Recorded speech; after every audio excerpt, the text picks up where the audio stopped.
Jeudi 10 juillet 2025, bonsoir à tous et à toutes. Bienvenue dans ce bulletin d'information. Voici les faits saillants de l'actualité. Plusieurs personnes de Madassara ont été tuées, d'autres grièvement blessées ou portées disparues lors d'une attaque armée perpétrée dans la soirée du mardi 8 juillet 2025 contre des petites embarcations assurant le trajet Port-au-Prince. Plusieurs communes dans le département de la Cadence, a rapporté Louis-Marc Jean-Baptiste, coordonnateur de l'Assemblée de section communale des îles Caïmans.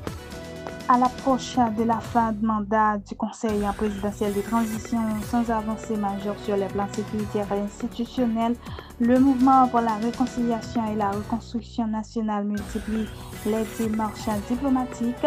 Le lundi 16 juillet 2025, ses dirigeants ont rencontré à Pétionville le représentant de l'OEA, Cristobal Dupuy, pour opposer une nouvelle voie de sortie de crise axée sur l'organisation d'une grande conférence politique nationale et la mise en place d'une transition inclusive.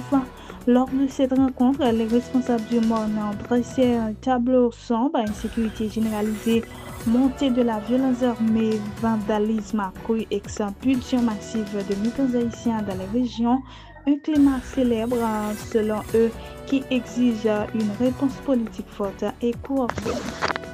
Dans une lettre officielle datée du 9 juillet 2025, le président du Conseil présidentiel de transition, Fritz-Alphonse Jean, interpelle le Premier ministre Didier Fils-Aimé sur 4 dossiers qui soulèvent de sérieuses préoccupations institutionnelles. Le dossier du renouvellement du contrat de Caribbean Port Service attire particulièrement l'attention du CPT en raison d'une durée inhabituelle de plus de 25 ans sans notification officielle ni consultation préalable.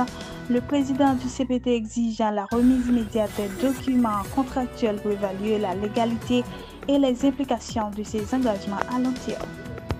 Plusieurs bandits ont été stoppés dans des affrontements avec les forces de l'ordre. 6 armes à feu, dont 5 fusils et des munitions, ont été saisies par la police nationale d'Haïti le mardi 8 juillet 2024 à Orcel, commune de Tabar.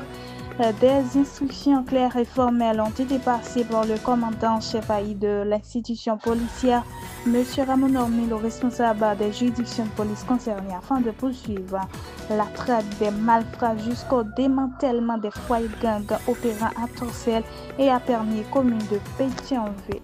Le comité du Conseil de sécurité des Nations Unies a jeté les coalitions de ensemble et conduit à la liste de secteurs conformément à la résolution 2653. Cette action s'inscrit dans la stratégie internationale visant à endiguer la violence armée et l'instabilité politique en Haïti. Chers amis internautes de l'Equality News, c'est ici que prend fin le bulletin d'aujourd'hui. Merci de nous avoir suivis.